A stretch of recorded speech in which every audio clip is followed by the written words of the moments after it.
What's going on, everybody? Doc from Average Gamer, guys. Back yet again, more Halo Wars 2 action. You guys seem to really enjoy the colony firefight, so I decided I'm going to jump back. I'm going to play a little bit more. Today I'm mixing it up. I'm actually going to keep trying out some different leaders and trying Captain Cutter today. As always, if you guys are new to the channel, please make sure to subscribe, hit that little bell button so you get the notifications.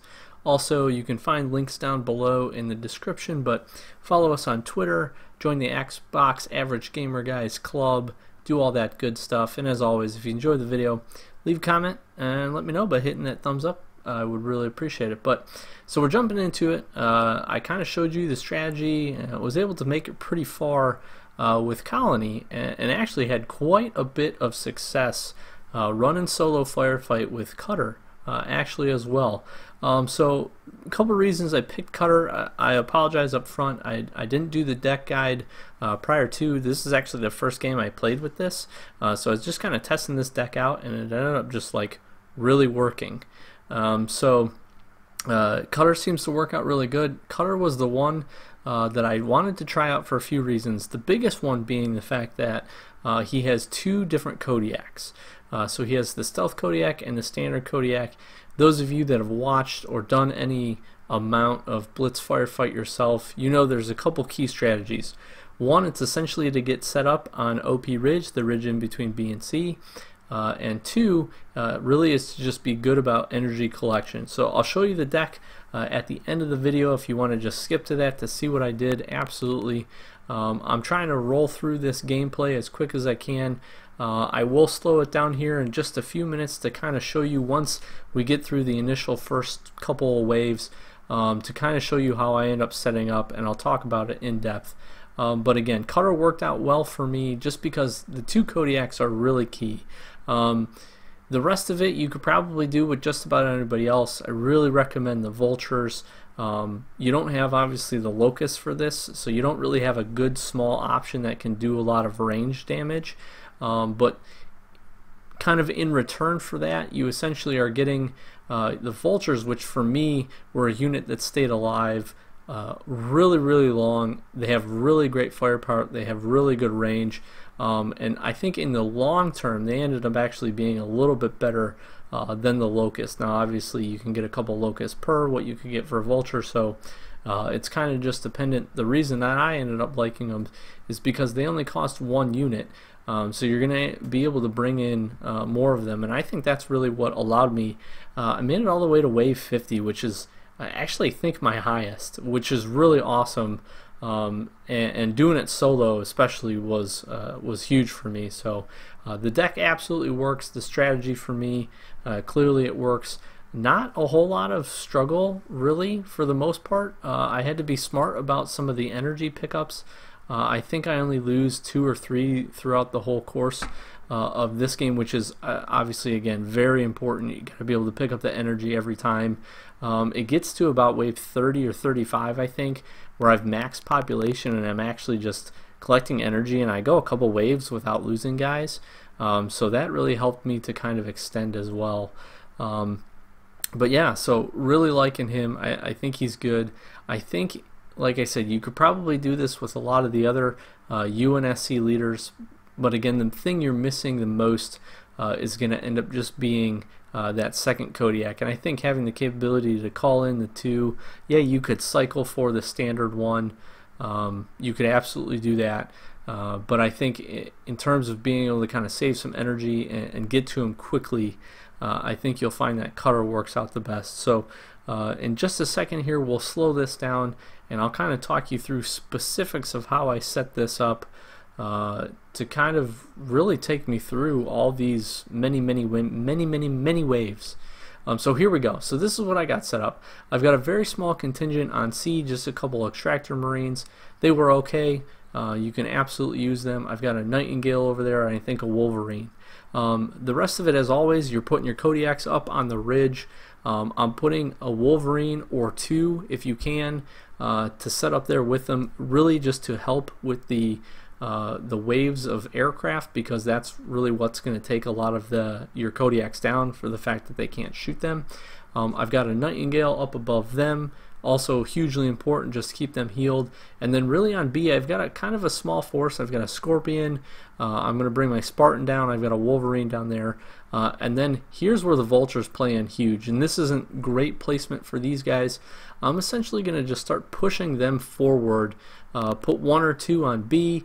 Push a few forward in front of the line of my Kodiaks, and then just kind of wrap them up around in front of C. You can kind of see I've got it started. I need to call a few more in, but really that's what's going to be kind of my strategy moving forward for the rest of this. Obviously I've got a 1 Warthog really that I'm just prioritizing to go grab energy, trying to grab it as quickly as I can at the beginning of the round. Again, placing my Kodiaks, just getting them set up. I'll do a few things here a little bit later on to kind of diversify and move some guys around. I really like having the Spartan down on the ground too, for the fact that they can take a ton of energy. They can grab some of the bigger vehicles, like you saw me grab that Grizzly, which was huge. And 2, because they have a shield, they're actually a lot harder to kill. Especially with 1 or 2 Nightingales above, you're actually really going to be able to keep them alive and keep them in the fight, which again for firefight is hugely important. The more rounds you can go without losing units, the absolute better off you're going to be. And this is kind of me talking about, you see I'm starting to move my Vultures forward. I want to get them in front because there's quite a few enemies here and waves where there's going to be a lot of enemies that actually can't even shoot them. 2, they're going to be able to see forward for your Kodiak, so they'll extend that sight range, which is hugely important, so they can start attacking earlier. I will say it does seem like the blisterbacks overall are a little bit better. I think it's because their missile barrage maybe fires a little bit faster. I think damage per second, they're probably actually pretty close, but just with playing with both, with playing with Colony, with playing with Cutter, it seems like the Kodiaks took a little bit longer to lock onto a target and to fire, but when they did fire, you can see quite a bit of huge damage. And again here, so that's where I'm going to start to extend my lines a little bit. Again, you see me dropping Vultures. I'm really going to focus at this point, especially getting in up into the 20s where I'm not losing a lot of units. I'm essentially going to be making Kodiaks, Nightingales, and Vultures. That's really it. If my Warthog dies, obviously I'm going to power that up. I don't go too many hero units, unlike the Hunter Captain, unlike Kinsano, where I think those units are probably a little bit better hero units for you to have. Atriox, obviously. Here, I think your Spartan having 1, maybe 2 is going to be good. Like I said, they do good damage. They take a ton of damage themselves. But overall output for damage isn't the greatest. You're going to see me kind of extend a couple of these Kodiaks down below. The reason I'm putting those guys down there is so that you're going to see a lot of guys make the move from A to B.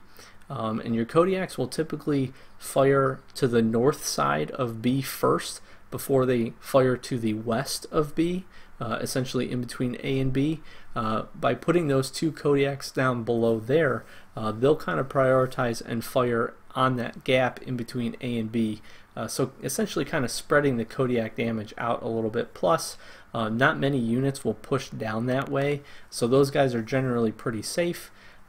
And they can kind of stay in the fight for quite a while, and you don't really have to worry about them too much. Now obviously much later on units will kind of start to extend and push down there, and they will die, but for the most part, at least for the next like 10 rounds or so, I really don't have to do too much. And here the only real units I'm losing for the most part is just some of my guys on B, which is going to happen because they take a huge brunt of the fire. But you've kind of seen what I've done here with my Vultures. I push them forward in a nice line. Essentially, again, I want them to soak up the damage. I don't want my Kodiaks to get touched. If a Vulture goes down, totally fine. I'm actually okay calling in more Vultures just because then I get another of their Phoenix missile abilities, which is huge. And you're going to see I'm just kind of stacking up B, putting a couple there, and then spreading them out. Make sure you move your Nightingales behind them. That seems kind of like common sense, but you don't want your Nightingale to take the damage. You want your Vulture to take the upfront damage and have your Nightingale sitting back to continuously heal. I found putting 2 Nightingales up on B with a couple of Vultures, your Spartan, 1 or 2 Wolverines, hugely helpful for being able to really just, again, stay in the fight and extend these rounds. I did have some trouble with the airwaves, especially later on here. Vultures do a good job. Again, they can take a ton of damage. Using your Phoenix missiles like I did, pretty smart there, is also key. But make sure you get a couple of your Wolverines down as well. Hugely important.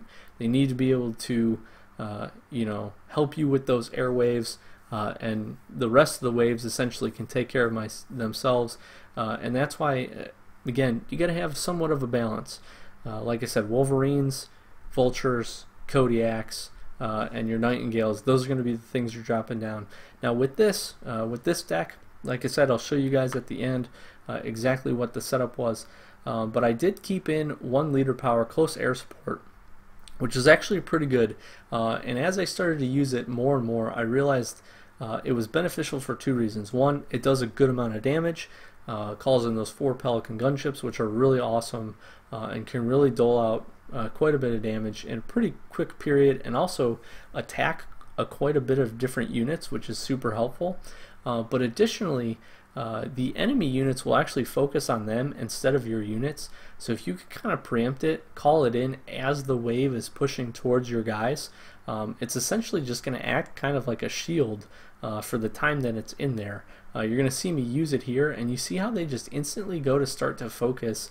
Now a few of them obviously still do try to move to C. That's just the AI, that's always going to happen. But you see a lot of the units actually stopped and focused in on the Pelicans, which I think actually saved quite a few of my Vultures. I did lose some to the blast units. Again, that kind of stuff is going to happen here. More more trouble with the airwaves, and that actually takes down quite a bit. But at this point, like I said, I've gotten pretty comfortable. I sit at pretty much full population pretty much for, I think, about 10 to 15 rounds. Again, losing 1 or 2 units per round, your units on B are absolutely going to get destroyed. So just be smart, move them forward, kind of micromanage them a little bit. Make sure you're pulling them back towards your ridge so your Kodiaks can get in range and can fire. You're going to see me kind of start to move my Kodiaks just a little bit. I want them to have the capability to see and sight in and kind of spread that damage a little bit. But like I said, overall, really happy with the deck. One thing that I think they could look for in the future, always talking improvements, always thinking kind of outside the box and seeing how this could improve. I would like it to see if maybe your units, when you call them in, maybe they don't necessarily get the veteran level of whatever your blitz cards is, but maybe they gain veteran level over time. I think that would be really neat, because at this point they don't, and there just happen to be most of them veteran level 4, which is what I think I have most of the cards in the deck as. I think if they did it that way, if they made it so that they started at a base level, and then as they kill units and gain veteran level, they just continue to increase that. I think one that would make it a little bit easier for newer players, you jump in, you just use a deck, you're going to have some pretty good success if you have a good strategy. And 2, I think it would help to kind of extend and balance it a little bit. They cap you at 30 population, and again, it just gets to a certain point where for me, up into the 50s, I just can't keep up. You can't keep up. You don't have enough energy. The units that they're calling in just deal too much damage and take your units out too fast. And I think, especially trying to run this on solo, you got to have kind of a balanced strategy to be able to take the first early 20 or so waves out. So you can't overload on super good leader powers or anything like that either, because you got to be able to continue to fight. So you get up into the 40s, still feeling pretty good, and 1 away from max population here. I did blow through a lot of my energy reserve, so that is a consideration. The waves of the little Decimus guys that pull your units forward are absolutely brutal to this deck as well, just because they can pull your Kodiaks. But Like I said, if you focus on the energy grabs, you're smart, especially after waves that, you know, with any wave 10, you essentially get a small reprieve where you can go grab some energy and things like that. Just be smart with that, and I think you're going to have quite a bit of success. Here I start getting, I guess, a little bit desperate. I start calling in kind of a different variety of units. I did have the blast Hellbringers in here, which actually worked pretty good a few times. I was able to get some neat blast. Like I said, I really do like close air support. I think it was hugely helpful kind of in those mid waves, and really again to kind of soak up a lot of the damage. But at this point, again, I'm just too much stuff coming at once, too much of a variety. That's the other thing. As you get deeper into the waves, you're going to see the variety of different units kind of expand. They really do a good job of kind of breaking my barriers down, where I've got nice setups above B and kind of extending above C. Really had B well locked down. But you can see this even at wave 44, we're 50 minutes in. I've only given 5% to the enemy, which pretty good, like I said. But once they start to get their siege units up, their blister backs, or whatever else they have, their Kodiaks, you know, they'll call in those two different things. Once they start to get that, it's kind of hard to fight. Like I said, I really like the vultures, capability to do good damage. Kind of a fail there with that missed Phoenix missile, but yeah, overall, I think it was a great deck. I think, like I said, we'll show it to you here. We'll finish up. We'll get to 50, so just a few minutes longer, and then I will show you the deck at the end. Here's me trying to get cheeky with a blast unit, which actually does a pretty good amount. I catch a few units there. I do get up into the 50s just because I have so much percentage to give as well. So if you're looking for a deck, maybe you need to grab some of the achievements. There are a few achievements for Blitz Firefight. This is a recommendation, especially for Cutter, since you should have pretty much all of the units that he has, maybe minus the Spartan if you're kind of newer into the game, but hopefully you'll be able to pick that guy up. And I think you could honestly do it without. We'll talk that a little bit when I show you the deck, but overall, like I said, good strategy.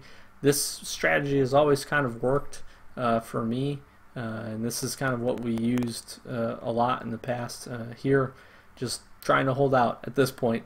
The nice thing for this is if you do have a lot of the percentage to give, especially high up into these rounds, you're essentially going to be able to make it for about 3 or 4 rounds before the percentage ticks down on you. I actually build up a nice little force here at the end. They don't really push forward too much. I'm able to kind of attack a little bit, get some blast in, and I try to push forward just to kind of extend this a little bit. But into the 50s, your waves last about a minute, so that's really kind of what does me in here. And at this point, I don't have the energy. I'm trying to call in units. They've got just too much setup at this point, but had a lot of fun doing this. Again, really like the deck. Wave 50, can't be mad at that at all. And hopefully you guys picked up a few of the tips and tricks for this.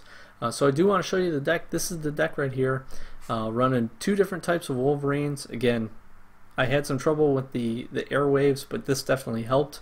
Vanguard Wolverines are great too because they have rush. Extractor Marines was just something nice to have at the beginning. They are hard to kill, especially in the earlier waves, so it's a great thing to, you know, help lock down C essentially. Got to have the Nightingales, got to have the Warthog to be able to pick up your energy. Wild Hellbringers, you could probably replace this maybe with something else, but I did like the blast ability. It does pick me up some units, so it's not bad. Got to have the 2 Kodiaks, the standard and the stealth. Again, the reason I picked Cutter for this, and that worked out well. Scorpion, honestly, I didn't call very many of them in, but it is nice to have something that, if you do have some extra energy and kind of diversify your army a little bit, not a bad play. And then Vultures, like I said, huge amount of damage, capability to survive for a long time. You got Jerome on the back end. Again, calling him, 1 or 2 of him in is good. Just tons of health, capability to deal some pretty good damage.